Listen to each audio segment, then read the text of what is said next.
Tout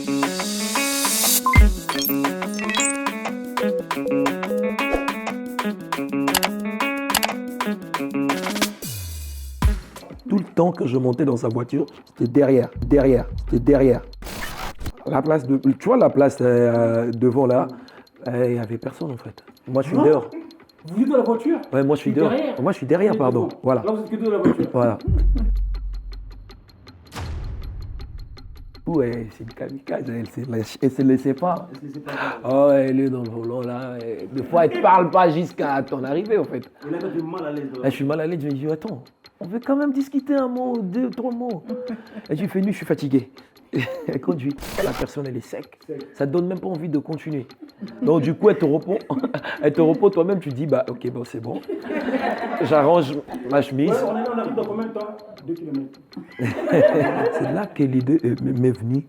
Quand tu n'arrives pas à draguer dans la chair, il faut retourner dans la prière. C'est là que je découvert, il y a aussi le drague spirituel dans la prière qui existe. Et ma prière, voilà, ma prière était qu'elle ne se marie pas avant. Non. En fait, c'est pour ça que mon deuxième fiançailles, il n'a pas fonctionné. Les révélations, on parle à cœur ouvert. On parle à cœur ouvert. En quelque sorte, oui. En quelque sorte, oui. Des personnes ne vont pas comprendre la logique et vont me traiter d'un, tu vois, féticheur, un truc, voilà. Parce que moi, je prie avec des précisions. Je citais son nom, voire même, je sortais la photo.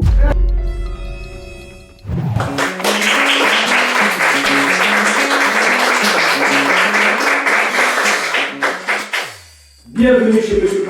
Tout d'abord, bienvenue au public. Merci d'avoir répondu présent. Merci encore à vous de suivre de loin comme de près. Sans plus tarder, le vif du sujet.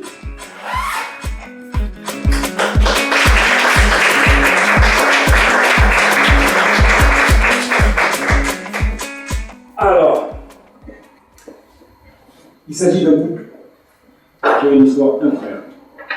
Le sujet, c'est tous les deux sortis d'une relation douloureuse, passés par des critiques, humiliations, les rejets, les jugements, mais par la grâce de Dieu, aujourd'hui, unis pour toujours.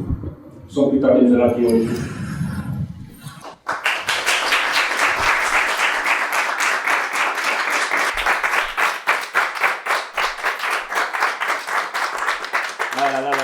Le couple, merci beaucoup, hein, on va s'installer. Merci. Ah là là là là là là, qu'est-ce que je suis content de vous recevoir aujourd'hui. Nous Merci aussi. d'avoir répondu à la question. Merci d'être là parmi nous. Hein. Bienvenue chez Monsieur K, hein, le couple Raymond, on est là. Quelle histoire. Comment ça va? Ça va? Ça va très bien. Trop stressé? Non. Comment ça va? Charisme, ça va. vous voulez comme moi, je connais. Je suis obligé. C'est moi. Ah là, j'ai entendu parler de votre histoire. C'est incroyable. Ça m'a bouche bée.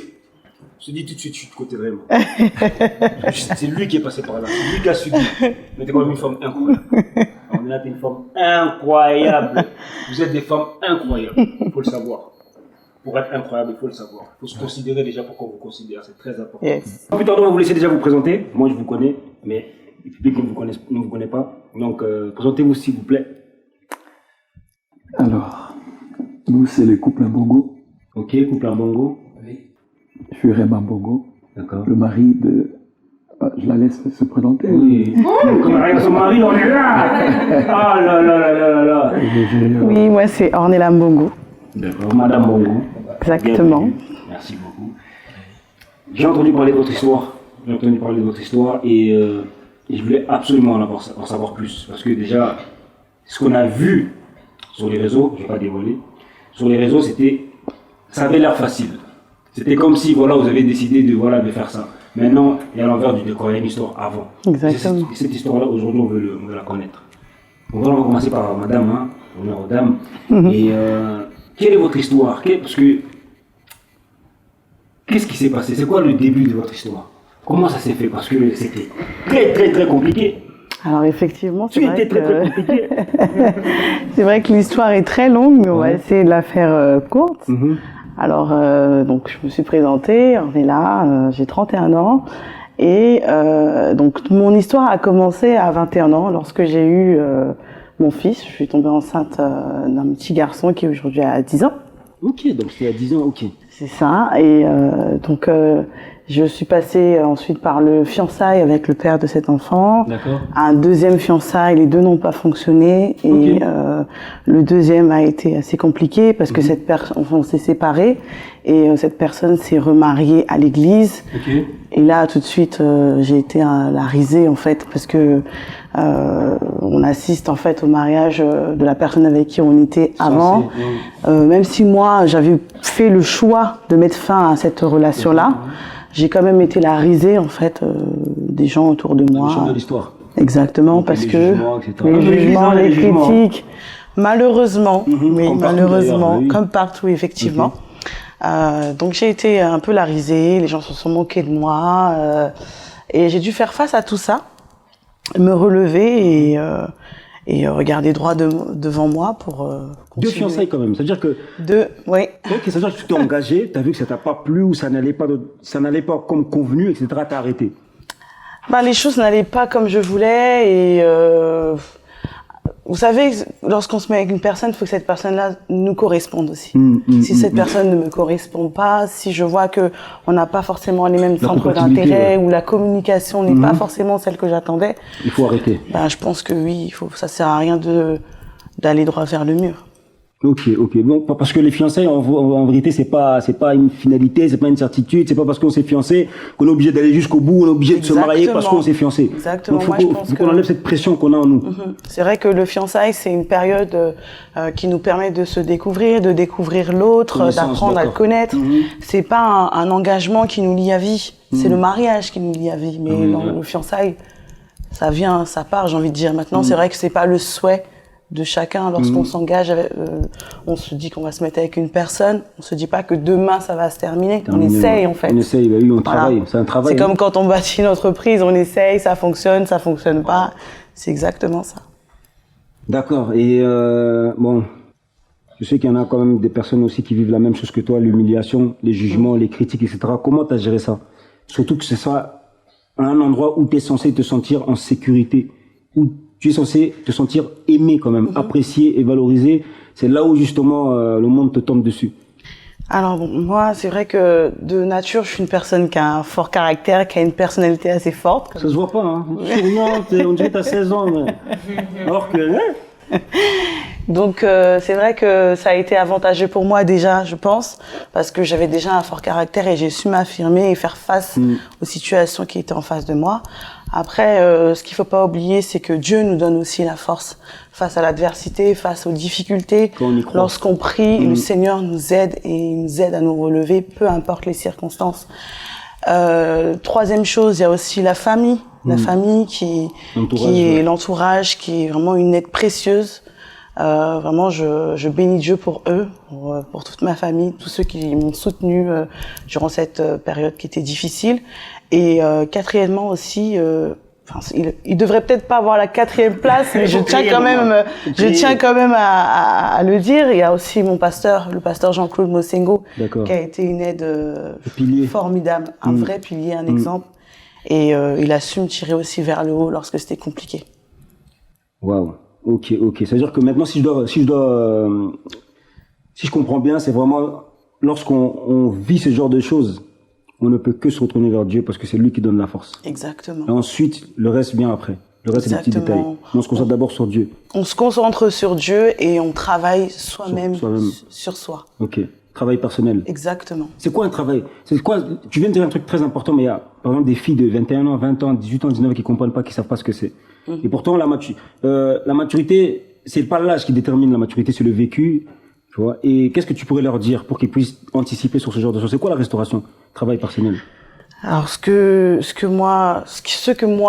qui m'a aidé, moi, c'est, je pense, la lecture de la parole de Dieu. C'est le livre par excellence. C'est là où on a toutes les réponses. La parole de Dieu, c'est un livre infaillible. Donc, je pense que déjà, se tourner vers Dieu, comme on l'a dit tout à l'heure, c'est la première solution. Mais vraiment, cultiver cette communion avec Dieu, le chercher, prier, demander son aide, son orientation, parce que personne n'a la science infuse. On sait pas, le matin lorsqu'on se lève, on sait pas sur quoi on va tomber. On sait pas ce qu'on va rencontrer. on ne sait pas comment on va faire face aux situations, mais le fait déjà de se lever et de dire Seigneur, Esprit de Dieu, la Bible dit que il nous laissera son Esprit Saint et l'Esprit de Dieu nous conduira dans toute la vérité. Et c'est cet Esprit-là qui nous conduit dans toute la vérité. Donc quand on est face à une situation qui est difficile, le matin, tu te lèves, tu fléchis tes genoux, tu dis Esprit de Dieu, conduis-moi dans toute ta vérité. Et il va nous donner les stratégies, il va nous aider. Spirituellement. Exactement. Il va nous conduire à savoir comment faire, comment se comporter face aux situations. Je pense que c'est très important. D'accord, waouh. Waouh. Même quand tu le parles, tu sens que ça sort c'est du vécu. du cœur, Hein. hein, c'est du vécu. Hein. Oh là là là, j'aurais pas y mettre Ça à ta n'a place. pas été hein. facile, mais c'est du vécu. Monsieur. Monsieur K. Ok. T'es heureux, hein, ta peau. Hein. Ouais, Ah ouais, santé et tout. T'as vu ça? Victoire. Toi-même, tu sais ça s'entraîner. Ah oui. Ah là là. Tu sais que derrière ce grand homme, il y a aussi une histoire avant. Tu as aussi ton histoire que t'as. J'aime beaucoup ton histoire parce que beaucoup de femmes pensent que les hommes, on ne peut pas vivre des situations douloureuses, on ne peut pas passer par des dépressions, on peut pas. Alors qu'on est aussi des humains. Oui. Comme les femmes, on peut être blessé, avoir des déceptions, trahisons, etc. Et c'est ce qui est d'ailleurs ton cas. Explique-nous comment tu l'as vécu, ton histoire. Alors, tout d'abord, je vais commencer par les renverser, ce qui est, comment dirais-je, avant toute chose, on est chrétien. Donc nous sommes là pour témoigner les hauts faits de l'Éternel. Donc j'aimerais bien lire un verset vite fait, je vais le réciter, dans Acte 1:8. Acte 1:8. Oui, la Bible dit, vous recevez une puissance, le Saint-Esprit survenant sur vous. Vous serez mes témoins à Jérusalem, dans toute la Judée, dans la Samarie et jusqu'aux extrémités de la terre. Si aujourd'hui on est là, parce qu'il y a eu quelqu'un qui a déposé quelque chose en nous, et nous voulons témoigner ces hauts faits aujourd'hui. Est-ce qu'on pourrait se limiter à dire que bon, vas-y, c'est mon histoire, la honte de ne pas, la honte de publier et tout. Mais c'est pour rendre gloire à Dieu et puis servir des leçons pour les autres. Donc, c'est pourquoi on a pris cette décision de venir partout où les gens auront besoin de nous pour témoigner et parler de Dieu. Vous êtes le canal par lequel Dieu y passe. Voilà, tout à fait. Faire les instruments. C'était juste quelque chose que je voulais épingler. Non, c'est important, c'est très important, c'était clair et net. Donc, du coup, mon histoire a commencé en 2015. 2015, ok. Ouais, à l'église Maranatha. Ah, hein, Voilà. Petit Liban là. Et en ça, je salue mon pasteur. D'accord. Et l'évêque Jean-Claude Monsengo. C'est un papa pour nous. Il a fait beaucoup de choses. Beaucoup de choses. Si on est ce qu'on est aujourd'hui, c'est grâce à cet homme-là. Je pleurais beaucoup. Comme tu as dit, hein, les hommes ne sont pas des robots. C'est des êtres humains comme tout le monde. Exactement. Ça, elle a compris après, on est là. Oui, elle a compris. Elle a vraiment bien compris. Grave. Donc, et le pasteur Jean-Claude était là. En 2015, je suis arrivé à Maranatha. Entre guillemets, j'étais en couple. D'accord. Déjà. Ok. Mais ça n'allait pas.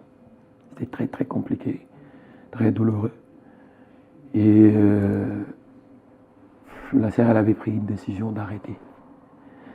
Et le pasteur, parce que quand on est venu à l'église, on a discuté avec le padré. On a dit, bon, on veut faire bien les choses. D'accord. C'est pourquoi on est venu te voir et tout. Donc il a dit, ok, je vais vous aider. Et vu que vous avez manifesté la volonté de faire bien les choses, je vais vous aider. Vous étiez fiancé?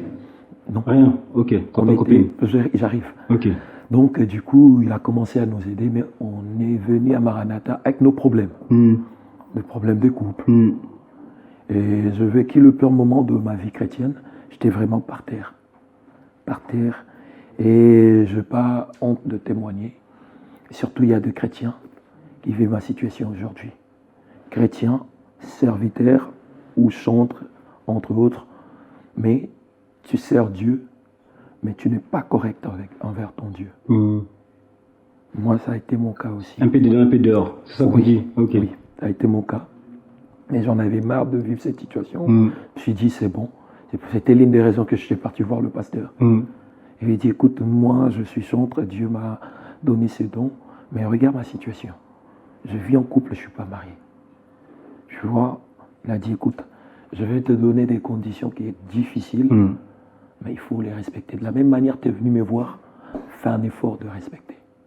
De toute façon, l'Esprit des dieux sur moi, je le saurai si tu ne le respectes pas. Il m'a dit, écoute, vous ne dormez plus ensemble. C'était trop difficile pour moi, j'essaie de le faire. Des concessions. Voilà, j'essaie de le faire, mais Dieu, dans sa volonté, il a permis que cette histoire s'arrête. S'arrête, ok. Ouais, la sœur, elle avait décidé d'arrêter. Mais quand on est venu à Maranatha, j'avais vu la sœur Ornella. Pourquoi j'ai dit ça? Pourquoi j'ai dit ça? Je dirais aux sœurs, hein, vous savez l'histoire de Vachi. Le roi avait besoin d'elle. Non, mais ça, c'est moi qui devais raconter. Non, tu vas raconter. non, ça, je voulais juste expliquer les erreurs qu'on commet dans la vie. La Bible dit dans Jérémie 17, 14, excusez-moi, ce n'est pas une prédication. Dans Jérémie 17, 14, par ta propre faute, tu perdras ton héritage. Donc, la Bible est claire. Donc, si on n'arrive pas à voir nos vœux se réaliser dans la vie, c'est à cause de nous. Parce qu'on n'essaie pas de les respecter. Notre propre combat. Voilà, tout à fait. Donc, du coup, pourquoi j'évoquais ces versets de Vachi et tout? Quand je suis venu à l'église, ça n'allait pas dans ma relation. Et du coup, je n'étais déjà pas correct. Ouais. Mais j'ai allé circuler. Parce que je voulais chercher un peu le repos, se reposer tranquillement et tout. Mais la sœur, elle savait déjà, entre guillemets, quel genre de femme que moi j'aime. Et du coup, quand je vis la sœur Ornella, je me suis dit, mince, c'est elle vraiment. En 2015. Et la sœur, elle a capté tout de suite parce qu'elle me connaissait. Elle a dit, un danger. Elle a voulu se rapprocher de la sœur Ornella. Voilà, pour casser mon approche. Voilà, c'est ce qui s'est passé. Et puis voilà, je suis à Maranatha. Bref, je suis arrivé à Maranatha, je connus le haut et les bas. Je pleurais. La séparation m'a tellement terrassé, ça m'a fait du mal. Et de l'humiliation à l'église, les gens s'est moqués quand elle invitait ses copains. Et c'était après les cultes, les gens, voilà, te regardent en face. Ils te regardent de travers, ouais, voilà. En fait, quand ils te regardent comme ça, c'est quoi? Ils ont de la peine pour toi, ils disent que toi t'es un méchant. Ils se moquaient de toi. Oh. Pas limite rigoler, mais rigoler à mort. MDR. Donc, mort derrière. Mort derrière. Rigoler des morts. Voilà, donc du coup, sur le champ, je me disais, qu'est-ce que je dois faire? Creuser, disparaître. Tu te caches. Oui. Et cette histoire, ça m'avait vraiment dérangé. Et puis elle faisait exprès chaque dimanche, ramener des gens. Et moi, dans l'entretemps, voilà, les gens s'est moqués et tout. Donc, mais Dieu a fait grâce. Mon pasteur, il m'a dit, écoute, Réma, t'es un homme. Je te demande de rester au service. Rester au service. Ne cède pas, ne pars Dieu pas. sait, voilà, Dieu sait pourquoi il a permis cette relation se termine. Donc, c'est que Dieu te demande de mettre tes deux pieds dans le service. C'est ce que j'avais fait. J'étais, nuit de jour, j'étais à l'église. Je servais dans la prière. De nuit de prière, seul, à l'église, je venais et j'ai vu le résultat. Dieu a fait de grandes choses dans ma vie. Et Maranatha, c'est un lieu de bénédiction pour moi. Je suis marié aujourd'hui, mais grâce à cette église, c'est pourquoi il faut avoir une église d'attache. Et un pasteur qui te suit de près. Dans la vie, c'est important d'avoir un coach. C'est à lui de voir, là, il ne faut pas faire ça, là, tu dois faire ceci. C'était mon cas, et mon coach m'a bien coaché. Voilà, j'ai cette ravissante femme, elle est très belle. Donc, parmi toutes les créatures de la terre, elle est la plus belle. Là, le violet eyeliner que tu as mis là, en fonction de son costume, c'est pour... Oui, c'est jusqu'au eyeliner. Même j'en ai dit concordance. Donc, voilà. Non, tu sais, il est tellement passé par des situations compliquées qu'aujourd'hui, il mérite, quoi. C'est vrai. Oh. Qui l'a fait passer par des situations? C'est moi-même, aujourd'hui, je rends la sens. Non, franchement, ouais. Ok, d'accord, c'est très dur ce que tu dis là, même moi, en tant qu'homme, ça me touche parce que personne n'aimerait être à cette place-là. Être humilié, être insulté. En fait, c'est en plus, ce qui fait encore le plus mal, c'est par des personnes qui ne savent rien, qui ne connaissent pas l'histoire, C'est pour ça que Jésus il dit Dieu pardonne-les parce qu'ils ignorent. Oui. Donc je pense que tu as dû faire la même chose, tu les as quand même pardonnés parce qu'ils ne savent pas ce qu'ils font. Mais beaucoup dans ton cas auraient pu céder, succomber. Même moi le premier, je ne sais pas ce que j'aurais fait. Avoir le courage de quand même mettre les deux pieds alors que tu es humilié à l'extérieur, où tu te demandes justement Dieu pourquoi tu permets ça, t'es où, pourquoi tu me fais autant humilier. Et tu as quand même pris le devant et de pouvoir rester dedans. Et ça, c'est fort. Et du coup, on va parler de vous. Du coup, on va parler de vous maintenant, votre histoire. Et comment tu l'as eu finalement? Comment tu as, hein? Parce que nous, on a une image, attention, nous, on a une image d'image à l'église, c'est que voilà, on présente tel frère avec telle sœur après même. Ah, c'est ça, se passe régulièrement dans les églises. Hein. Voilà, mariage arrangé. D'un côté, je dis c'est bien pour les autres, mais c'est mieux quand toi-même tu vas vers la personne que tu cherches. C'est mieux. Parce que tu ne vas pas accuser l'autre comme notre ancêtre Adam. Voilà, tu ne vas pas dire non, c'était pas moi. De toute façon, les gens me poussaient. Voilà. Donc, c'était très compliqué déjà. Et je commençais mon approche pendant que j'étais vraiment mal. Et pendant que j'avais attrapé l'acné. Donc j'avais un visage un peu compliqué. Donc toi, dans l'acné, tu vas te draguer encore, frère. Mais tu sais, mais lui, il a la foi. mon frère, tu sais ce quoi, moi je disais que, vas-y, dans la vie, la politique de Jésus n'existe pas. Quand une personne s'élève, une autre s'assoit. Mais c'était pas trop bien pour moi. Et c'est pourquoi ça m'a poussé de l'approcher. Je voyais pas, mais je voulais même pas me regarder dans la glace. Et parce que c'était compliqué, c'était vraiment compliqué. Mais j'avais quelque chose en moi. L'intérieur. Voilà, à l'intérieur, je savais que je suis un bon parleur. Je me disais que j'ai la parole. Ça peut convaincre, mais c'est que j'ignorais. Je suis face vraiment à une roque. Amen. Donc une personne qui ne permettait pas d'être accessible. Tu disais une phrase là, excuse-moi de te couper. Celui qui ne sait pas draguer, drague avec la prière. Voilà, voilà, c'était ça. Celui qui ne sait pas draguer, drague Ouais, avec la prière. parce que je l'ai vécu. Quand toi tu es là, il ne faut pas draguer, il faut draguer avec la prière. Mettre ça en prière. Ouais. Et quand tu mets ça en prière, tu ne mets pas ça en prière pour que Dieu te donne la personne que tu veux. Parce que Dieu te donne la personne que toi tu as besoin dans ta vie. Oui. C'est très fort, c'est très Je fort. veux juste appuyer ça. C'est vrai que bon, il y a certaines personnes qui vont penser qu'on est trop spirituel. Ah, lui, il commence à draguer avec la prière. C'est n'importe quoi. Mais il faut savoir que parfois, il y a certaines personnes qui ont des combats, qui sont déjà dans certaines forteresses. Et le fait de toi mettre ce support de la prière, en fait, va faire que le Seigneur va délivrer cette personne-là de ces forteresses-là. Et au final, les choses seront accessibles. C'était ce qu'elle dit, c'est vraiment ça. Parce que au début, j'avais trop confiance en moi. Il faut boire, hein. Oui, il faut boire. Vraiment. C'est le fait de témoigner mon histoire. Merci. Okay. Merci. Donc, moi. Attention. Hein. Ah là là, ah. Bienvenue chez moi. Tout est cas ici. On parle à cœur ouvert ici. Oui. On parle à cœur ouvert. Donc du coup, j'avais confiance en moi. Et je me disais, je suis un bon parleur. Je sais que je vais la convaincre au calme, tranquille. J'ai commencé mon approche. C'était quoi déjà la première approche? Je l'ai appelée. Elle était en vacances.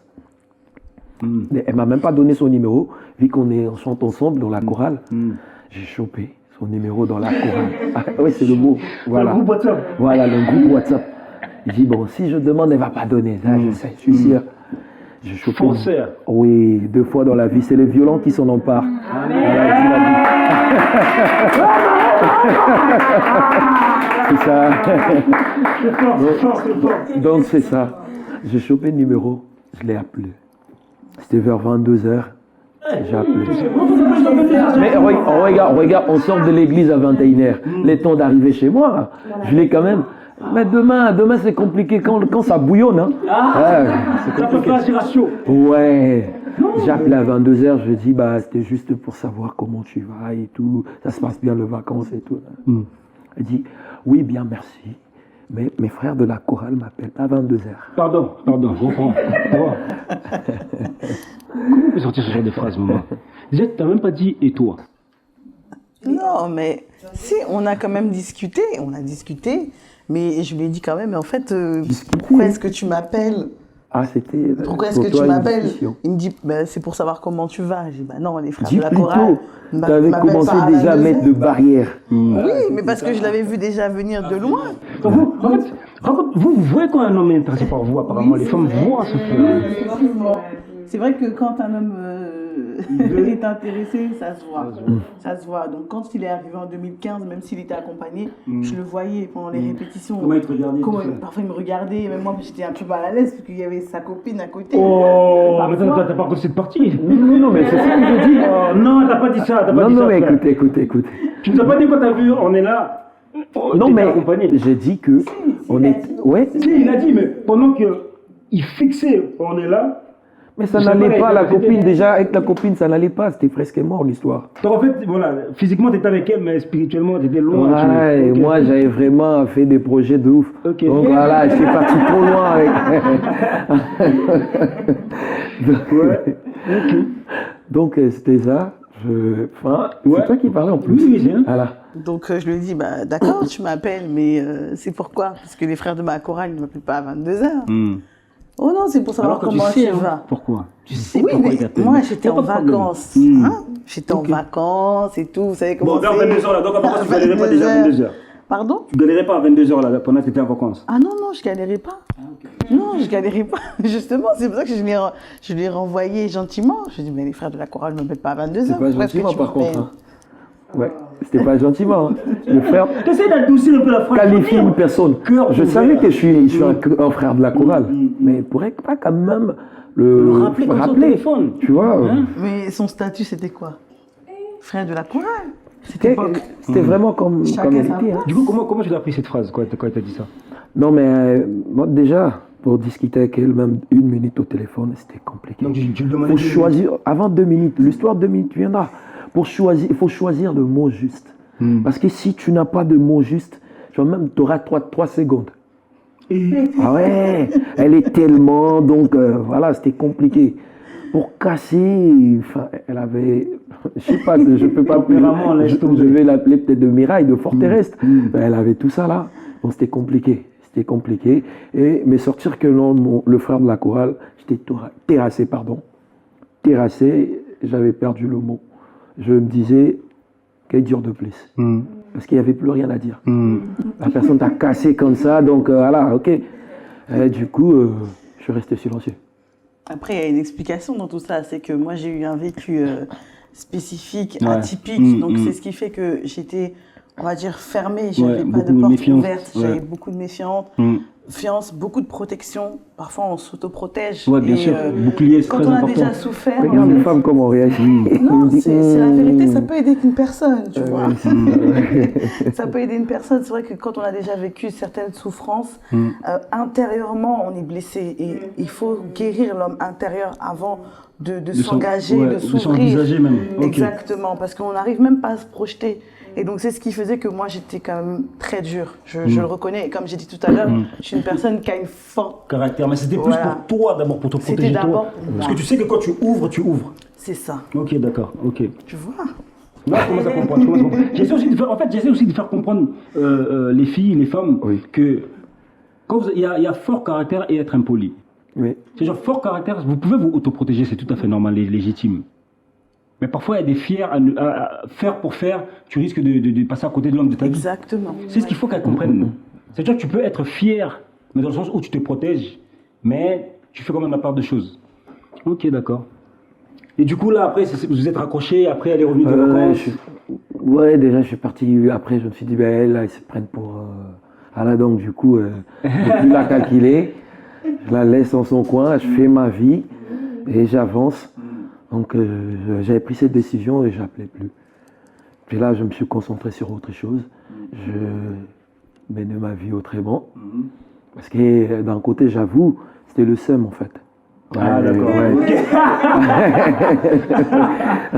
Ok, d'accord. Non, c'était ça, en fait, de la femme que tu veux absolument, elle te renvoie comme ça. Donc, pour moi, c'était choquant. Et on m'a jamais dit ça dans ma vie. Donc, un mec trop confiant. Et je me disais, bah, moi, une personne. Déjà, les femmes, je me disais, Donc si tu dis non, devant toi, je vais draguer une autre. C'est pas compliqué pour moi. C'était pas compliqué. Ouais, pour rendre jalouse l'autre. Voilà. C'était On pas fait souvent ça aussi, c'est pas bien ce qu'on fait. Ouais. C'est pas bien parce que c'est en partie vraiment un manque de respect envers la femme. Après, bien évidemment, il y a des femmes où ça peut leur réveiller. C'est-à-dire que, il a dragué une autre femme, ça veut dire que non, il faut que je redevienne. Mais c'est pas la bonne méthode Ouais, qu'il faut c'est faire. pas la bonne méthode. Parce que avant même de vous approcher, avant même qu'on s'approche, il faut déjà le respect qui commence. Voilà. C'est le comportement, l'attitude Voilà. que tu dois avoir. Et que tu dois c'est un avoir. élément qui permet aussi à la femme de voir et d'être acceptée dans sa vie. Ce qui est le femme, d'après notre histoire, j'ai compris, les femmes nous testent beaucoup. Ils veulent te faire passer par des épreuves. Ouais. Ça, c'est même dans le mariage. Hein. Ouais, même dans le mariage, dans la vie de tous les jours. Dans la vie de tous les jours. Donc, elle veut voir jusqu'où tu peux aller, en fait. Parce que c'est toi l'homme qu'elle choisira peut-être de passer l'éternité. Et du coup, elle doit connaître au moins tes limites et voir jusqu'où tu peux la protéger. Okay. Et dans ce sens-là, essaie de te bousculer dans tous les sens. Et du coup, cette somme-là, ça a duré longtemps? Mais tout le temps, en fait. Dès que je la voyais, ça remontait. Ça remontait d'un côté. En fait, plus tu la détestais, plus tu la voulais. L'impossible attire. Voilà, et moi je me dis, quand tu me repousses, ça me donne le goût de se rapprocher. C'était moi.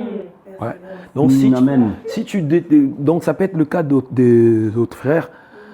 Les sœurs, je vous dis, si tu veux pas une personne, il ne faut pas la repousser. Parce que ça nous rebooste. Ah oui. C'est encore plus collant. Ouais. Donc, toi-même, tu vas pas comprendre, mais pourquoi il est comme ça? Pourquoi? Je fais quoi? Seigneur, je ne vais pas prier comme ça. Donc, mais en fait, c'est ça. L'attraction, c'est un peu... Bon, je ne vais pas rentrer dans la physique, mais c'est quelque chose qui... C'est une force d'attraction, en fait. La loi du pesanteur nous impose de se rapprocher de la personne qui nous repousse. Donc, c'est un peu ça. Et j'avais dit, avant de commencer, j'avais dit un truc... Moi, dans ma vie, j'aime beaucoup la philosophie et je me suis formé des idéologies en moi. Donc, beaucoup de choses, beaucoup de pensées. Et je me disais que quand tu n'aimes pas une personne, faut pas la repousser. Et puis, la fréquence de la fréquentation finira par se faire accepter. Une personne que tu détestes, à force de le voir, tu vas finir par voir ses défauts transformés en qualité. Et moi, ce qui m'intéressait, on est dans la même chorale. Elle ne va pas fuir. Et ma prière était qu'elle ne se marie pas avant. Non, mais tu sais... Ça allait loin, cette histoire. Frère, moi, cette partie-là, je ne connaissais pas. Non, mais ça, je révèle. Tu sais, fais de l'Éternel tes délices, il te donnera ce que ton cœur désire. Moi, j'étais là, assidu à mon poste. Voilà, j'étais là, je servais l'Éternel, je chantais pour Dieu. Et j'avais dit, Seigneur, je fais un serment avec toi. Et c'est bon, je veux m'arrêter, me focaliser sur elle. Donc, du coup, Seigneur, s'il te plaît, je frappe d'aveuglement les autres. Élie l'a fait dans la Bible. Ouais, il a frappé d'aveuglement. En fait, c'est pour ça que mon deuxième fiançailles, il n'a pas fonctionné. On parle à cœur ouvert. On parle à cœur ouvert. En quelque sorte, oui. Heureusement qu'aujourd'hui, vous êtes la preuve vivante aujourd'hui. En quelque sorte, oui. Je disais, Seigneur, ta volonté s'accomplit. Mais tu sais bien, elle répond vraiment à 10%, à 100%, pardon, du critère de femme que je l'ai dans ma vie. Et du coup, j'avais dit à mon pasteur, quand il m'a dit, vois à l'église, moi je dis, papa, à l'église, il n'y a personne. Soit Ornella, soit Bériaria. Donc, soit je me marie ailleurs, je ramène la sœur à l'église, ou soit Ornella. C'était comme ça. Mais pendant cette approche, c'était très, très compliqué, très, très difficile. Déjà, elle n'acceptait pas que je monte. Moi, je ne suis pas véhiculé. Donc, du coup, on faisait des répétitions un peu trop tard, on finissait trop tard. Et moi, je m'organisais à ce que, de rentrer avec elle. Voilà. Il y avait une forme de groupe, c'est ça? Oui, en fait, voilà. Voilà. Tu finis tard. Nous, on est dans 93, elle aussi est dans 93. Donc, du coup, elle peut passer chez moi, me déposer et puis pour aller chez elle. Donc, du coup, je m'arrangeais. De dire, vas-y, moi, si vous voulez, bon, excusez-moi, m'enorgueillir un peu, bon, pas s'enorgueillir, mais reconnaître ce que Dieu a déposé en toi. Amen. Je sais que je suis un bon chanteur, je sais que ma chorale a besoin de moi. Donc, du coup, je me dis, bon, si vous voulez que je reste dans la répétition, il faut prévoir le moyen de transport. Rester à 23h, moi, demain, je vais bosser. Donc, du coup, faut réfléchir comment je rentrais chez moi. Elle dit, bah, t'inquiète pas, la sœur, on est là. Elle habite. Alors tu savais déjà? Je savais, c'était mon plan. J'avais planifié. Donc du coup... Ça veut dire que c'est légitime. Donc tu vois, les frères, on est des humains. Ah, on a le droit de s'organiser. Ah, oui. C'est pas parce qu'on est des chrétiens, etc., qu'on doit faire les choses toujours. Non, ça demande de stratège. Ah oui. Ok. Sans stratégie, tu peux rien faire dans la vie. Donc du coup, c'est elle qui me déposait. Je profitais de glisser quelques mots. Je profitais, mais du coup, c'est une kamikaze, elle se laissait pas. Elle se laissait pas faire. Oh, elle est dans le volant là. Des fois, elle ne parle pas jusqu'à ton arrivée, en fait. Et là, toi, t'es mal à l'aise dans la voiture. Je suis mal à l'aise, je me dis, attends, on veut quand même discuter un mot, 2, 3 mots. Et je lui fais, nu, je suis fatigué. Elle conduit. Qu'est-ce qui se passait par ta tête à ce moment-là? Mais t'es qui à la côté, mais peut me parler, c'est un frère de chorale, tu veux rien. Même si tu le voyais arriver. En fait, j'étais arrivée à un stade où C'était je ne réfléchissais plus au mariage, ni à l'engagement, ni à quoi que ce soit. Tout ça. C'était pas que j'étais dégoûtée, je savais que ça allait arriver un jour, mais... Pas aussi vite. Voilà, pas aussi vite déjà. D'accord. Et puis je pensais pas non plus à Rima, parce que bon, c'est mon frère de la chorale. Non, entre nous, pardon, entre nous. On est là, pardon, entre nous. On parle à cœur ouvert. Quand tu disais frère de chorale, donc c'est vraiment ton frère, hein? Mais oui. Et moi, je faisais de la sorte de ne pas se rapprocher d'elle, en fait, de garder la distance.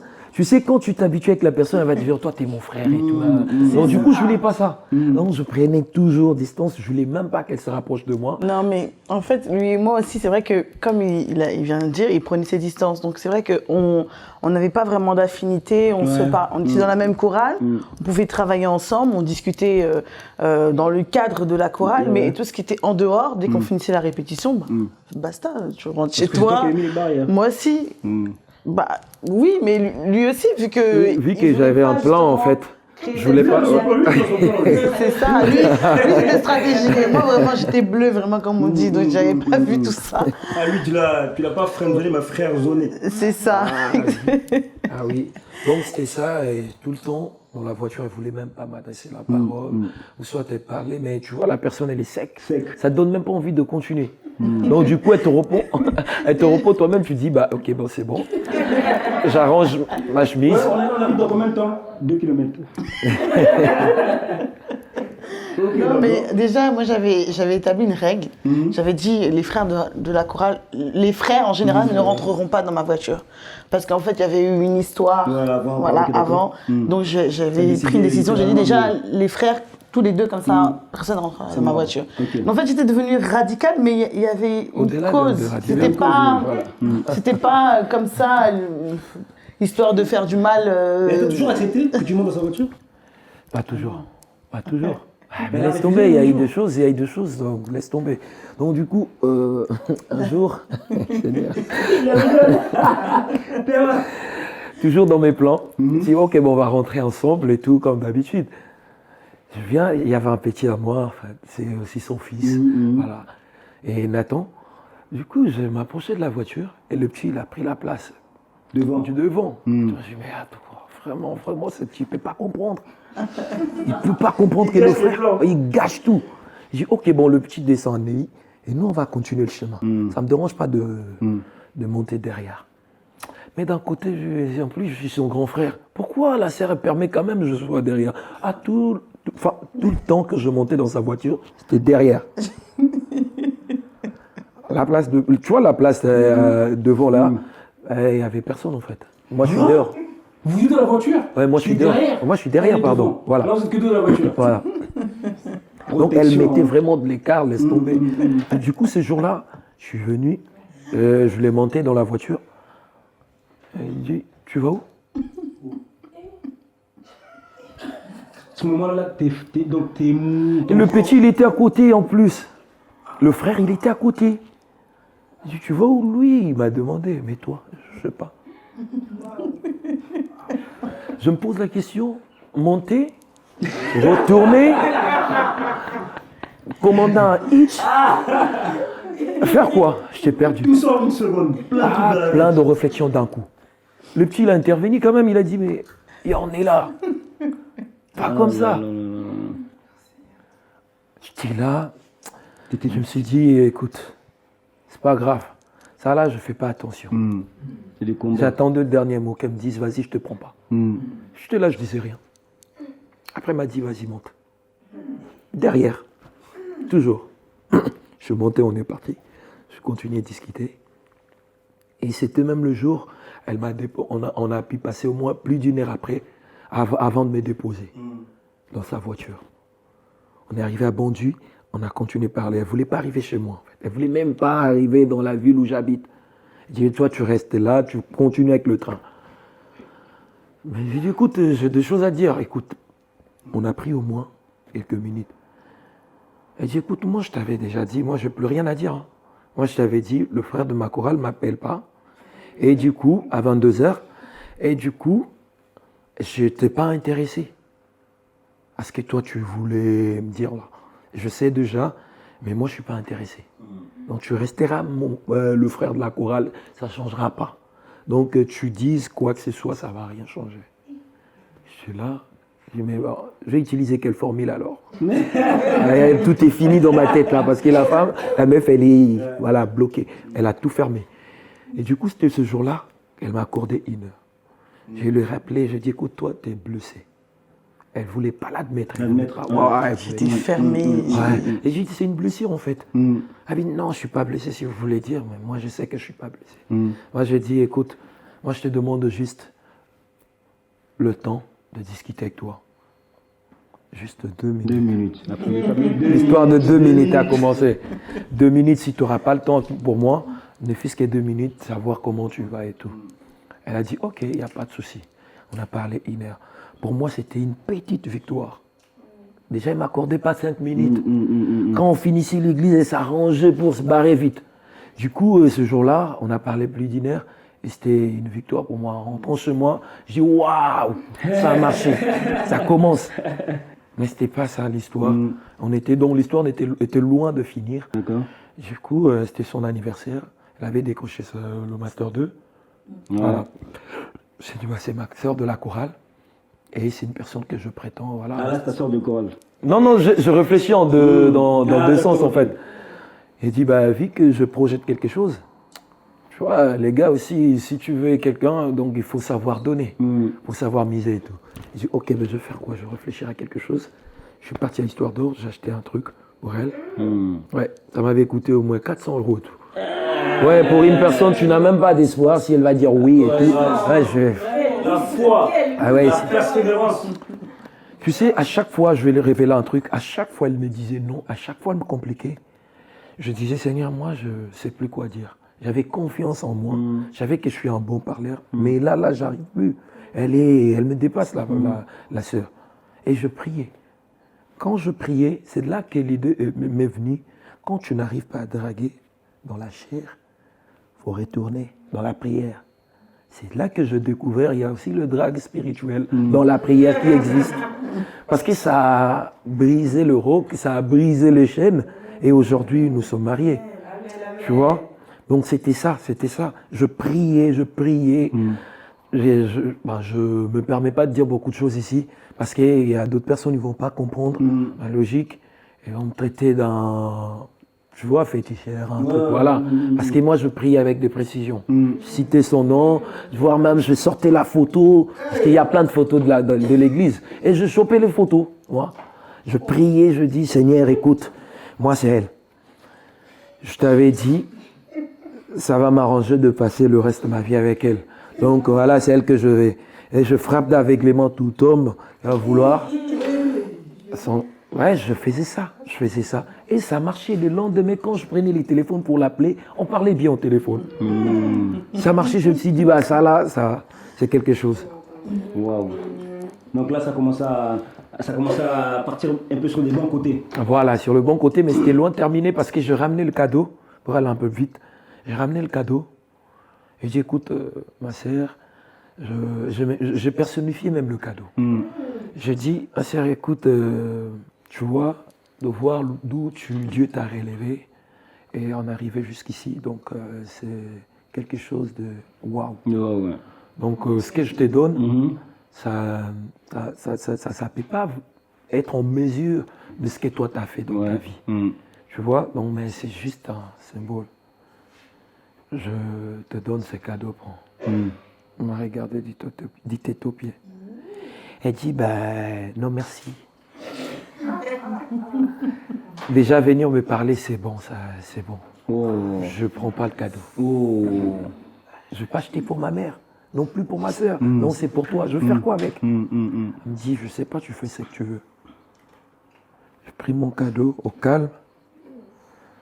Et demi-tour, parce que après sa réaction, tout le temps, après sa réaction, je ne savais plus quoi dire. Parce qu'elle sortait des bombes. Donc du coup, je dis, je pris mon cadeau, je suis rentré. Et quand arrivé chez moi, je décidais de ça, je ne vais pas acheter pour ma mère, ni pour ma soeur, ni pour le membre de ma famille. Donc du coup, ça reste là. Elle a pris ça après 6 mois. 6 mois. Comment accepter? À chaque fois, j'insistais. Elle me dit, je t'ai déjà dit, je prends rien. Je prends rien de toi. Je dis, ok, l'anniversaire du petit, son fils, qui est mon fils. Et je dis, écoute, je me suis arrangé avec le petit. Tu fais quoi comme cadeau et tout? Le petit... Change de stratégie. Voilà. Le petit, il a dit, il a manifesté le désir. Je dis, je fais ça, écoute. Je dis, bon, d'accord, je vais retourner chez la maman. Je lui dis, écoute, je vais offrir à ton fils ça. Elle dit, non, merci. Il n'y a pas l'argent qui me manque. Si mon fils a besoin de quelque chose, je vais acheter. Écoute, elle dit, non, on ne discute pas sur ça. Donc, du coup, vu que j'avais intérêt de discuter, garder ce climat-là, je me suis dit, bah, écoute, mais je suis rentré chez moi mort. Je suis rentré chez moi, je me suis dit, ben, je vais faire quoi pour elle? Tout devient compliqué. Et c'est à ce moment-là que je retournais dans la prière, je priais. Et Dieu obtempérait un peu. Et à un moment, je disparais. Parce que ça m'a foutu vraiment le seum. Et du coup, je l'adressais même plus la parole. Et dans la chorale même, je me suis dit, bah, écoute, vu qu'elle était irrégulière à un moment, je dis bah, à la responsable, on avait une réunion, je faisais partie du staff. Je dis, écoute, on va traiter le cas de la sœur Ornella. Elle vient à la chorale, mais elle n'est pas tout le temps, mais elle veut chanter. Ça se fait pas. Moi, dans ma tête, je savais que non, ça fait partie aussi du SEM. J'étais en colère. Écoute, je vais casser. Je vais la combattre. Voilà. Je vais casser là-bas, vu que j'ai raison de dire ce que je suis en train de dire là. Elle va plus chanter parce que c'est pas normal, c'est favoriser les autres. Donc elle vient pas, elle reste, elle n'a qu'à finir ce qu'elle a besoin de finir jusqu'à ce qu'elle va nous revenir dans la chorale. Et il y a une fuite. Quelqu'un est parti dire. Et la sœur, elle était dans ses états. On était même au téléphone. On m'a dit si, là, je n'ai pas voulu me dévoiler. J'ai dit, ben écoute, d'un côté, c'est pas faux. D'un côté, c'est pas faux, c'est vrai. Elle me dit, non, j'ai des examens et tout, elle s'est justifiée. Mais elle ne savait pas que c'était moi. T'étais son confident. Non. Alors c'est toi qui l'as mis dans cet état. Pourquoi elle se confie à toi? Non, mais Si. elle ne se confiait pas, on discutait. Se confier, c'est trop fort. Parce que là, elle pouvait. J'avais même pas l'accès. Cette personne-là, c'est toi en fait. Voilà, c'était ça en fait. Et du coup, elle était dans ces états. Moi, je me suis dit, cette histoire va encore gâter ma relation. Je me suis dit, c'est pas grave. Advienne que pourra. De toute façon, moi, je ne suis pas un lâche. Comme j'avais dit la fois passée, je me suis formé encore une idée. Je me dis, un lâche ne gagne jamais. Et un gagnant ne lâche jamais. Et je connaissais ma position en fait. Yes. Donc tu disais un gagnant, en fait un gagnant ne perd jamais. Un gagnant ne lâche jamais et un lâche ne gagne jamais. D'accord. Donc c'était mon idéologie. Là, je me suis dit, en mode un gagnant ne lâche jamais, donc guéguerre, donc je lâche rien. T'en penses quoi de tout ça là, Ornella, tout ce qu'il vient de dire là? Ah, il a... Alors moi, j'aimerais juste exprimé, hein. revenir sur les nombreuses fois où je l'ai renvoyé en fait dans ces 22, on va dire.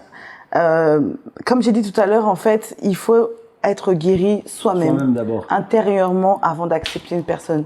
Tu ne peux pas rentrer dans un mariage avec des blessures. Tu vas blesser l'autre. Tu ne peux pas rentrer dans un mariage avec des problèmes intérieurs, des conflits que tu n'as pas réglés avec toi-même. Parce qu'en fait, comme il l'a dit, il m'avait dit que j'étais blessée, mais moi-même, je ne le savais pas. J'étais pas consciente. Il y a des blessures, en fait, intérieures qui sont conscientes. Tu sais que tu as vécu telle chose, ça a créé ça en toi, et tu sais que c'est le résultat. Mais Moi, moi, la dépression, des fois, on est en dépression, mais on ne le sait pas. c'est ça. Mais moi, en fait, je n'en avais pas réellement conscience. J'étais blessée, mais en fait, je refusais de l'admettre parce que je suis une personne avec un fort caractère. Moi, je suis une warrior, je vais réussir, peu importe ce qui arrive. Et je l'avais déjà fait, en fait. J'ai toujours réussi, en fait, à me relever des situations. Donc, je me suis dit, pour moi, je n'étais pas blessée. Et en fait, malheureusement, c'est ce qui s'est passé, c'est que j'étais blessée. J'étais blessée et en fait, c'est lui qui en a payé les pots cassés en quelque sorte. Après, je reviens aussi sur le fait du rejet au niveau des cadeaux. Il y a des femmes qui sont trop matérialistes. Il faut qu'on arrête. On sait qu'on n'aime pas la personne. On sait que on va aller nulle part avec la personne, mais on pigeonne quand même. On prend quand même des 100 euros, des 200 euros. On achète des mèches, on fait nos ongles, on fait nos cils. Ça, et moi, pour moi, c'est pas normal. Et c'est pour ça que je m'étais dit, au moins, je ne donne aucun espoir. Je ne prends rien de lui. Peu importe le cadeau qu'il va me ramener, peu importe ce que c'est, même si c'est un diamant, si je n'ai pas accepté dans ma vie, je ne le prendrai pas.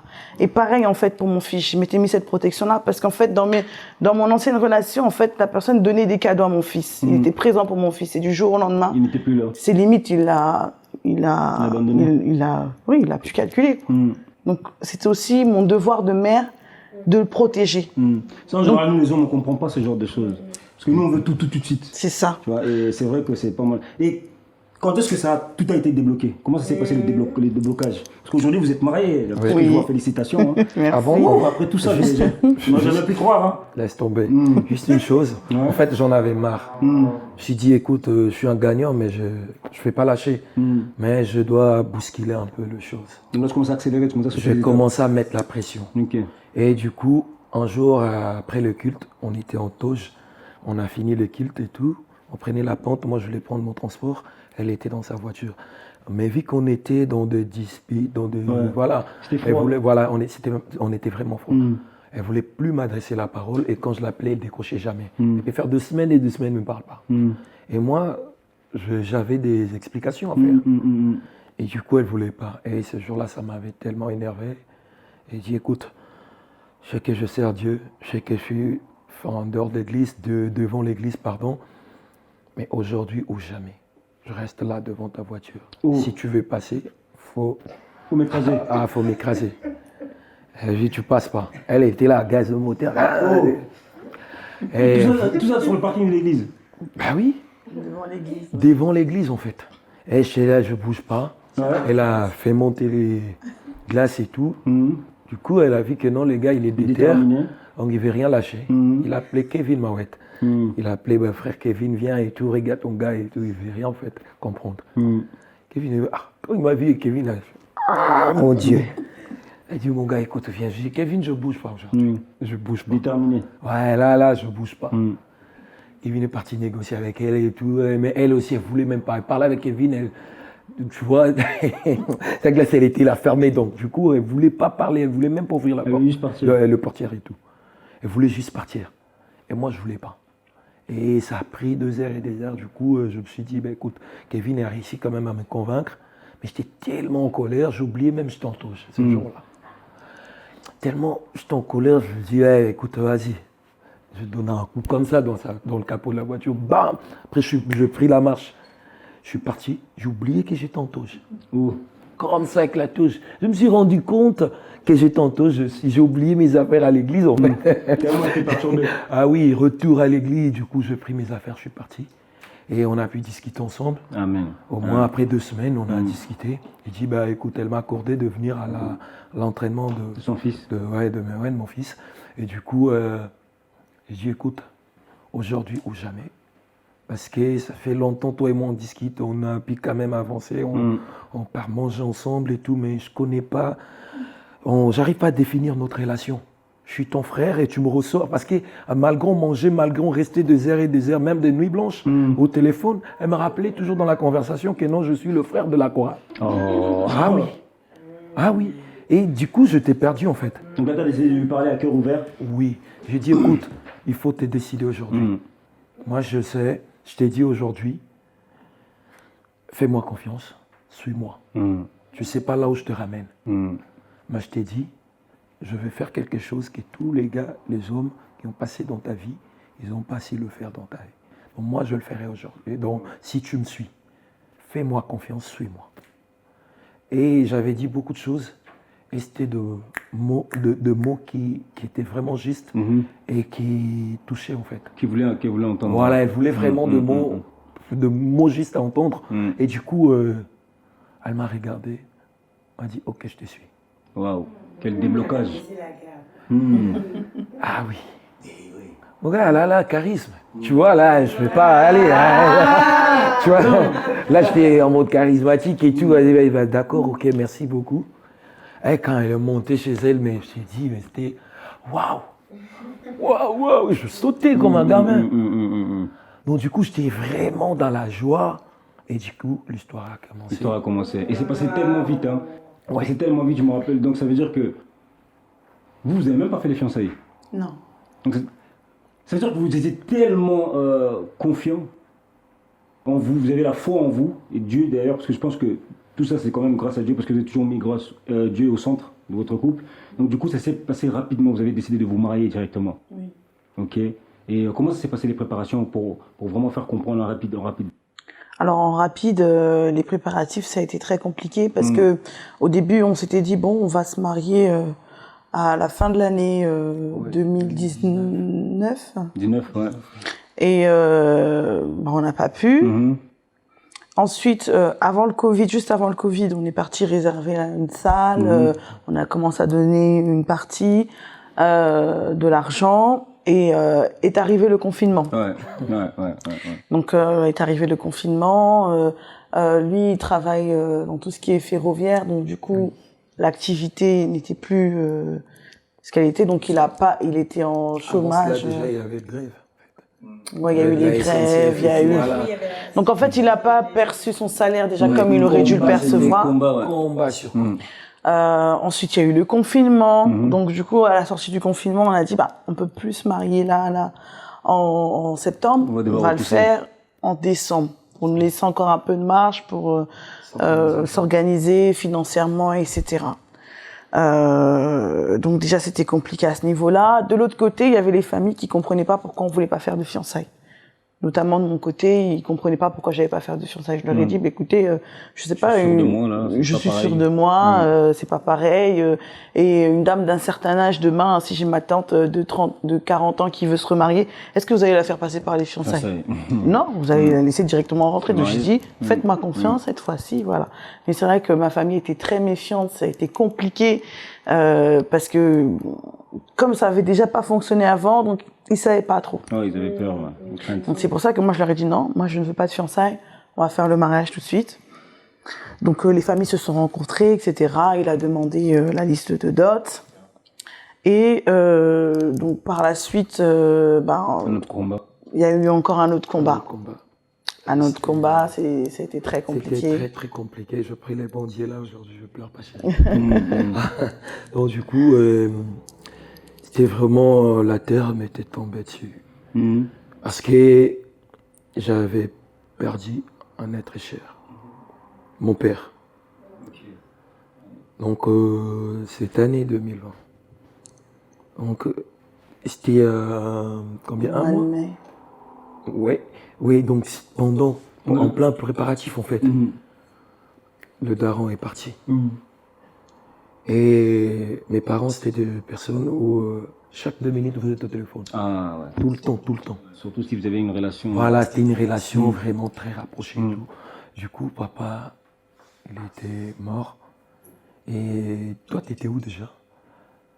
J'étais là, en fait, comme c'était à la sortie du déconfinement, mais en fait, les frontières n'étaient pas encore ouvertes. Donc, il n'a pas pu se déplacer, la famille n'a pas pu se déplacer, et tout s'est passé à distance. À distance. Donc, c'est vrai que déjà là, ça a été une épreuve qui était assez compliquée, parce qu'ils avaient quand même une relation qui était très, très fusionnelle. Et malheureusement, il n'a pas pu assister aux obsèques. Donc, on a dû faire déjà avec ça. C'est dans ce moment-là aussi qu'on réalise vraiment avec quel type de personne on est. Voilà, je vais épingler ce point-là, pardon s'il te plaît chérie. Parce qu'on m'a posé la question à l'église, pourquoi tu veux Ornella? Pendant que je ne la connaissais pas. J'ai dit, j'aime son cœur. Elle dit, frère, toi t'es sérieux toi? Je ne connais pas la personne, tu dis que tu aimes son cœur. Moi, je suis convaincu qu'elle a un bon cœur. C'est une bonne personne. Le carapace là que vous voyez là, c'est une carapace ou de la protection. Moi je sais que non, c'est une bonne personne. Et les gens ne voulaient pas croire, tu vois, tu ne connais pas la personne, donc tu dis que non d'un coup, elle a un bon cœur. Et j'ai découvert tout ça là pendant que je perdis mon père, pardon. C'est à ce moment-là que je viens de découvrir cette femme. Et effectivement, tu avais raison, tu as fait le bon choix. J'avais fait le bon choix. Elle s'est dévouée d'une manière pas possible. H24, elle était avec moi. Elle s'est divisée son boulot, mais ouais, notre fils et moi. Parce que j'étais par terre, j'arrivais pas à tenir le coup en fait. Je pleurais tout le temps. Mais pendant tous les obsèques, elle était là, tout le jour. Je me dis aujourd'hui, si elle n'était pas là, peut-être j'allais mal traverser cette épreuve. Parce qu'une histoire d'amour, ça m'a donné l'acné. Et perdre ton père, c'est pas pareil. Ça allait donner quoi en fait. Tu vois? Donc, elle était là, vraiment un soutien pour moi. Et aujourd'hui, j'ai dit, le sœur, soyez réellement de vrais soutiens pour vos futurs hommes. Et même vous, le marié, il faut soutenir vos femmes et les hommes. Pareil, en fait. En fait, ce genre d'épreuve, en fait, vous rapproche encore plus. Oui, ça nous a rapprochés. Et on s'est dit, bon, on doit pouvoir repousser. Parce qu'on est africain, surtout congolais, tu vois. Tu regardais bizarrement, et toi, ton daron vient de partir et toi, tu vas te marier tout de suite. Écoute, il faut faire les choses un peu, voilà. D'un côté, on était aussi pressé parce qu'on ne sait plus si on serait reconfiné. Reconfiné ou pas. Donc du coup, il faut faire les choses vite. Papa est parti, oui. 40 jours, oui. On doit se marier, c'était compliqué. Et trouver la salle, et donc tout était vraiment compliqué. Et du coup, on était devant un dilemme, voilà. Un dilemme, on ne savait plus quoi faire en fait. Et d'un côté, elle aussi, elle me mettait ça, et moi, je regardais là-bas, je vais faire quoi? Est-ce que je ne peux pas mettre la pression? Donc on regardait, j'étais perdu. Et du coup, on s'est dit, bon d'accord, on va refixer la date. Je sais pas, tu as quelque chose à rajouter là Oui, on avait refixé la date en fait pour septembre avant de la refixer pour décembre. Et donc la dot c'était prévu pour septembre et le mariage, la fête pour décembre. Et là, pendant qu'on était encore en train de nous préparer, etc., pour le mois de septembre, la force, l'espoir. Exactement. Donc moi j'étais partie en vacances.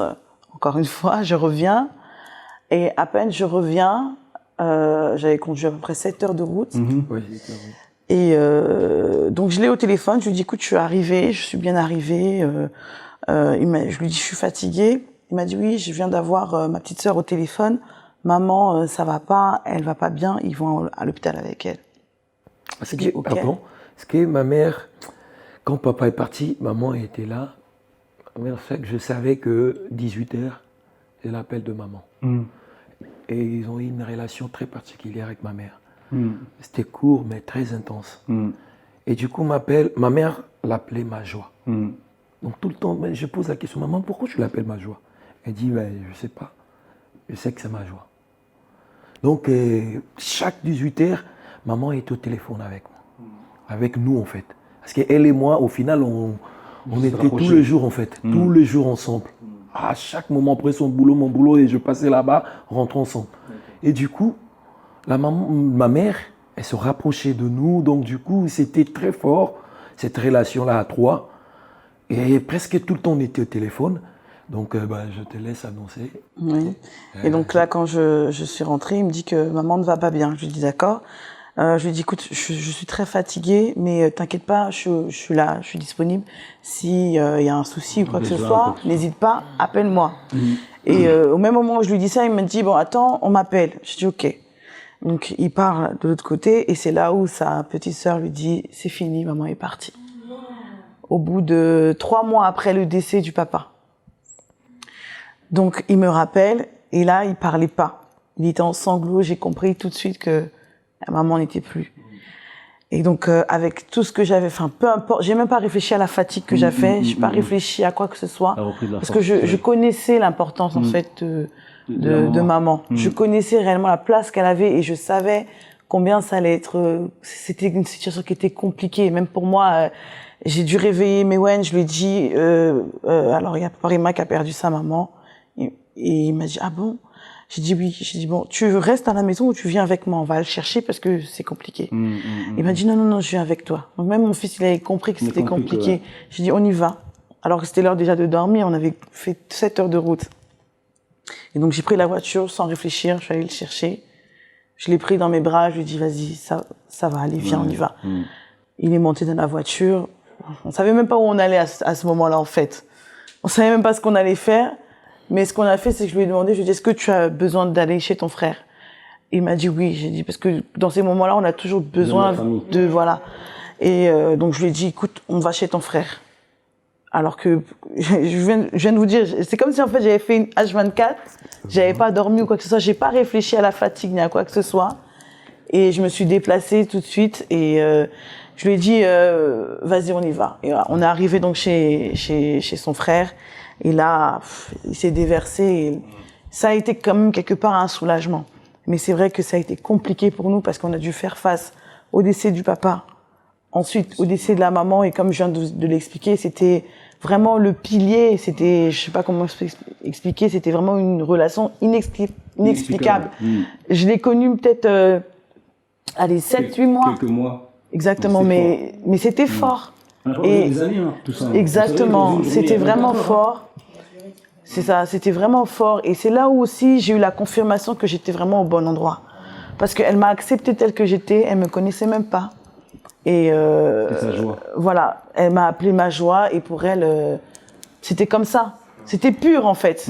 C'est pour ça que parfois il faut pas chercher à trop demander. Le Seigneur parle d'une façon ou d'une autre. Les signes, ils arrivent d'une façon ou d'une autre. Tu peux arriver dans un endroit où tout le monde t'accepte facilement et tu comprends que c'est ta place. C'est pas forcément des grands signes. Parfois, on demande des grands signes, mais parfois, c'est juste, tu arrives à un endroit, tu es à l'aise et tu sais que tu es dans ton élément. Waouh. Donc, en tout cas, veuillez m'excuser. Hein. Non, il n'y a pas de problème, c'est normal, c'est encore très récent. Donc, c'était une histoire, ça s'est passé très vite. 3 mois, à l'espace de 3 mois, j'ai perdu 2 êtres très chers de ma vie. Et je suis pas encore guéri. Mais grâce à cette femme, je tiens le coup.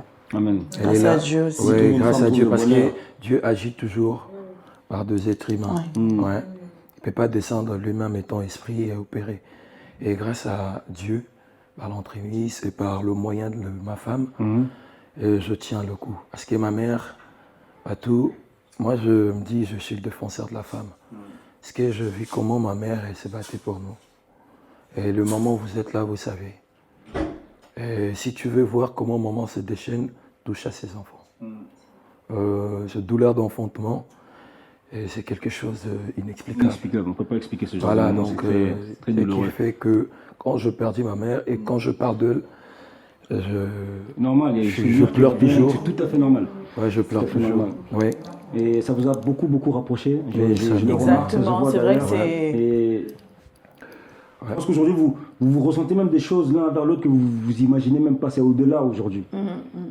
Et vous vous êtes quand même mariés. Voilà, tiens, pour toi. Merci. On est solidaires ici, chez M. K, solidarité. Donc voilà, vous avez... il s'est passé quelque chose quand même c'est la première fois que je vois ça, que je vis ça. Vous êtes quand même mariés malgré le confinement. Exactement. Vous êtes. Qu'est-ce que vous êtes dit à ce moment-là, pour être vraiment rapide pour finir avec ça? On s'est dit que on avait assez repoussé c'est vrai que on voulait avoir un certain mariage avec un certain style, mais au fond, en fait, qu'est-ce que Dieu nous demande? Dieu dit juste l'homme quittera, il s'attachera. Il ne dit pas que l'homme mettra un costume blanc, la femme mettra une robe blanche, sera dans une grande salle avec des signes, de l'eau, des fleuves.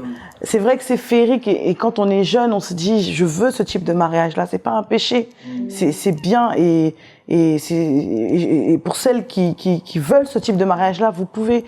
C'est vraiment si c'est dans vos voilà, mais c'est pas une priorité de base effectivement. Et on s'est dit on a assez repoussé. Maintenant, c'est maintenant ou jamais. On va le faire. Ouais.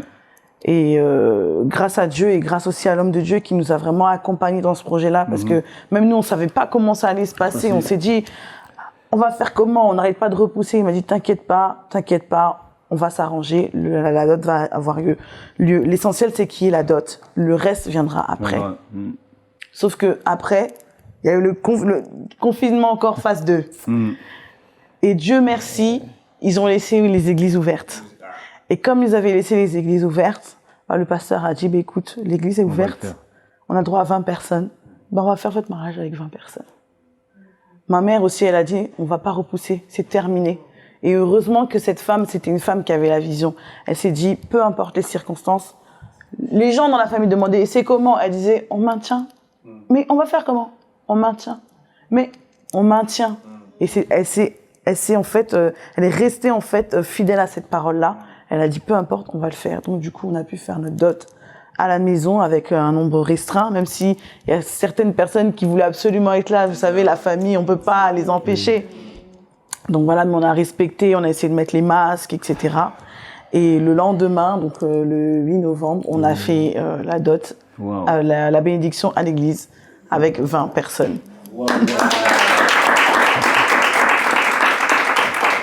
Je rajoute juste un élément. En fait, la Bible dit que le mariage soit honoré de tous. Mais j'aime une autre version qu'on nous a fait lire, que le mariage soit accepté de tous. Respecté par vous. Merci. Donc, nous, aujourd'hui, on veut les honneurs, tout ce qui va avec les honneurs, en fait. Mais on oublie, si déjà le mariage est accepté, c'est bon.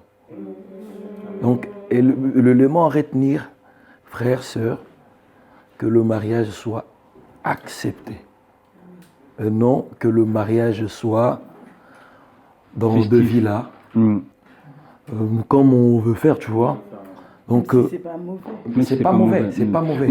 En fait, là, on parle de la base de base. Ouais, la base, voilà. Faut pas oublier qu'on est en train de s'unir. Et s'unir devant Dieu, c'est sous quatre Dieu. Voilà. C'est-à-dire que ce que vous avez fait, ça n'empêchera pas, ça vous empêchera pas de faire après. Ouais, déjà, vous avez déjà été accepté par Dieu. Voilà. C'est-à-dire qu'aujourd'hui, vous allez prendre du recul, vous allez pouvoir faire à votre image à notre mariage. Et c'est un bon message parce que ça peut quand même enseigner beaucoup de personnes de savoir que, attention, le mariage, ce n'est pas forcément ce que vous voyez sur les réseaux. Ce que vous voyez sur les réseaux, vous ne savez pas par quoi ils sont passés. Vous ne connaissez pas les histoires de chacun. Chacun son histoire. Ne vous mélangez pas. Faites ce qui est à votre image, à vous. Faites ce qui est le plus important pour vous. C'est de s'unir devant Dieu. La bénédiction, c'est ça la bénédiction. Et le reste viendra après. Waouh, en tout cas, merci beaucoup pour votre histoire. Merci. C'était très émouvant et vous avez vécu les difficultés. Oui. J'appelle ça les difficultés. Donc, on ne se marie pas pour le meilleur et pour le pire, parce que le pire, c'est nous-mêmes qui le créons, les humains. Et là, vous avez vraiment vécu les difficultés, et c'est à travers les difficultés que vous avez vraiment su que vous étiez compatibles et que personne ne va partir. Oui. Et voilà, donc, que Dieu vous bénisse, vraiment, qui vous ramène encore plus loin, vraiment. Et quand on fera la bénédiction nuptiale, civile, en tout cas, nous, on sera là, vous pouvez compter sur Alliance Impact.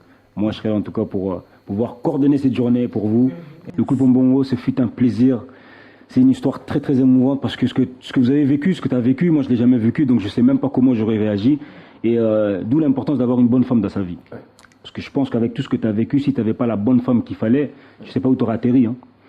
Ah, ça, c'est très chaud. Donc, en tout cas, merci pour votre témoignage. Sur plus tard, on va passer aux questions-réponses. Donc voilà, le public va pouvoir poser des questions parce que voilà, j'ai été aussi édifié, je pense. Donc voilà, on passe aux questions. Yes, on est là. Ben, on est là. Bonsoir à vous deux. Moi, j'ai une question par rapport à Ornella. Le frère Raymond, tout à l'heure, il avait parlé qu'il avait su dire les mots justes pour te toucher.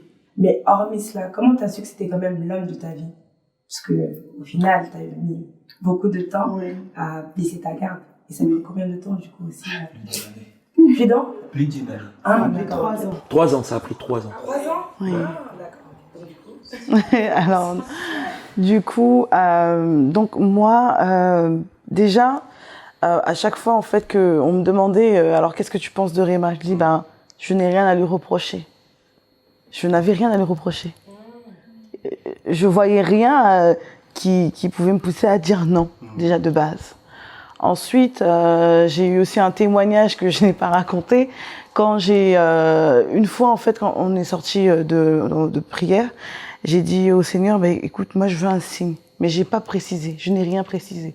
J'ai dit, Seigneur, donne-moi un signe juste en ce qui concerne cette relation. Je sais pas comment tu vas faire, mais donne-moi un signe. Et en fait, quand j'ai eu 30 ans, et j'avais besoin en fait de repos, j'avais besoin d'aller au spa, me faire masser, etc. Et en fait, j'ai trouvé en fait ce que je voulais faire, mais quand j'étais sur le site internet, j'avais envie de commander, mais je sais pas. C'est pas que j'avais pas d'argent, je sais pas qu'est-ce que j'avais, mais je savais pas commander. Je commandais pas. Je regardais juste l'offre et je me dis c'est ce qu'il faut que je fasse, etc. Mais bon. Ouais. Et lui il m'appelle, il me dit oui pour ton anniversaire j'ai un cadeau pour toi. Je lui dis oui, qu'est-ce que c'est? Il me dit oui c'est une réservation dans un hôtel pour te faire relaxer et tout machin. Mais quand j'ai entendu ça, j'ai dit mais c'est pas possible. J'ai parlé de ça à personne. Amen. Mais il a su lui ce qu'il y avait dans mon cœur. Il te draguait par la Drague, ouais, c'est ça que je voulais dire. Drague spirituelle. Je vous assure, je raconte pas des mensonges. Il a su ce qu'il y avait dans mon cœur. Et je suis allée voir la maman de Kevin. Bah ouais, je lui ai dit, regarde ça. Elle a rigolé, elle m'a dit, t'as dit ça à personne? J'ai dit, non, j'ai dit ça à personne. Elle m'a dit, bah, prie, continue à prier. Mais c'est des signes, t'as demandé un signe. Voilà le signe. Après, la dernière phase, ça a été... Mais malgré les signes, là, c'était toujours pas assez. Méfiante. Et donc, ce qui a été déterminant, c'est vraiment ses paroles. Ouais. Il avait vraiment utilisé les bons mots. Exact. C'était vraiment les bons mots. Ce jour-là, je n'avais rien dit. J'ai juste dit, ok, d'accord, j'accepte. Donc, c'est par son comportement, c'est comment il s'est comporté avec moi, ce qu'il a montré. Il a montré qu'il était déterminé, que c'était ça ou rien, c'était moi ou rien. Et j'avais rien à lui reprocher.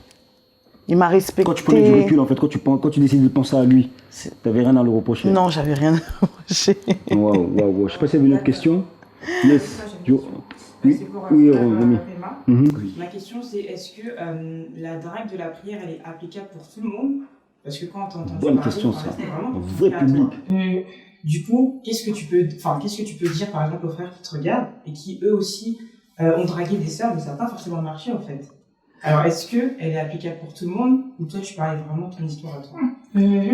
En fait, vous savez, tout ce que le temps n'arrive pas à nous donner, tu peux le récupérer dans l'éternité. Et notre Dieu, il s'appelle Éternel. Donc, si tu n'arrives pas, je vais m'adresser à un frère. Parle au frère. Frère, toi qui me regardes, si tu n'arrives pas, la Bible dit, recommande ton sort à l'Éternel et il agira. Si tu n'arrives pas par ton intelligence, je te conseille, fléchis tes genoux.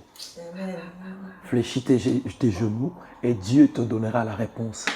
Mais essaye de faire aussi de l'Éternel tes délices. Donc, occupe-toi de son œuvre et toi, fléchis tes genoux et Dieu va te donner ce que ton cœur désire. Donc, pour te répondre, la prière agit pour tout le monde. Quiconque invoquera le nom du Seigneur Jésus-Christ, la Bible dit, sera sauvé. Pour être sauvé, ce n'est pas seulement le royaume des cieux. La Bible nous dit déjà, vous allez voir ça au centuple sur la terre. Les effets du salut. Donc, si toi, tu cherches une personne, tu as la conviction. Tu as la conviction et tu es déterminé, tu as la volonté de ne rien lâcher, comme je dis, un lâche ne gagne jamais et un gagnant ne lâche jamais. Frère, fléchis tes genoux et tu verras ce que Dieu fera dans ta vie. C'est un peu ça ma réponse. N'était-ce pas dit, si tu crois Tu verras la Tu gloire verras la de Dieu. gloire de Dieu. Moi aussi, j'avais le droit de dire. Johanna, c'est à toi. Alors moi j'ai une question pour toi, Réma. Hormis le fait que tu désirais ma sœur, qu'est-ce qui t'a vraiment donné cette force de persévérer quand même pendant 3 ans?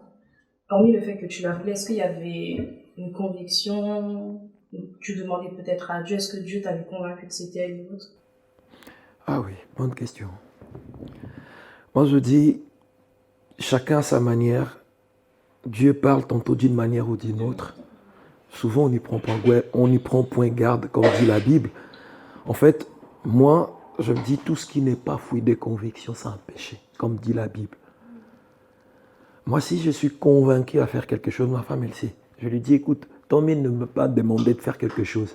Si tu me dis, fais ça, et je ne le finis pas, je serai reproché. Donc moi, quand je me lance à faire quelque chose, je ne lâche pas. C'est comme ça en fait. Moi, Dieu me parle souvent par la conviction. Et quand j'avais vu Ornella, je voyais en fait, elle était tellement une femme qui remplissait tous les critères que je cherchais. En fait, tu voyais beaucoup son intérieur. Tu regardais toujours son comportement, son attitude, comment elle était, sa discrétion. C'est ça qui t'a plu. En fait, dans ma vie, quand j'étais plus Mis à part jeune... qu'elle était canon. Oui. Quand j'étais plus jeune, en fait, je disais, moi, il me faut une femme... de caractère. Tu mettais des critères déjà. Voilà. Moi, j'avais déjà planifié mes critères. Et je me disais, ma femme doit être là, ça. Et je vis tout ça. On est là, en fait. Et cela m'a convaincu de tenir le coup 3 ans, de ne pas lâcher prise, de persister. Et aujourd'hui, on a signé. Amen. En tout cas, merci beaucoup le couple. Merci. À travers votre histoire, voilà ce que je retiens, c'est que voilà, lorsque vous êtes décidé à vouloir conquérir votre partenaire, je n'ai jamais entendu que Ornella me parle des copines ou autres, que Réma me parle de ses copains ou autres. Ils se sont fixés les yeux vers les cieux. Ils ont mis Dieu au centre. Ils se sont concertés. Leur histoire, ça parlait que d'eux. Ils n'ont jamais rien mélangé. Ils ne ont jamais rien mélangé parce qu'ils étaient persuadés et ils étaient déterminés. Donc la seule personne en qui ils ont eu confiance, c'était Dieu. Donc voilà, quand vous voulez quelque chose, battez-vous, allez-y avec la persévérance, il y aura une délivrance. En tout cas, merci beaucoup le couple. Et avant de partir, je vais vous sortir un peu, à ma manière, au manière de Monsieur K.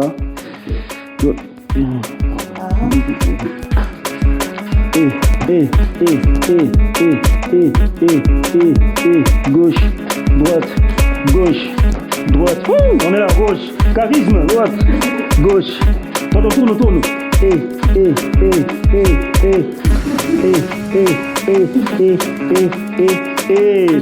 Non, en tout cas, merci beaucoup, merci, c'était Monsieur K. Je vous souhaite de passer une bonne soirée, bonne journée, où vous êtes, vous me suivez de loin comme de près, que Dieu vous bénisse, et on se dit à la prochaine.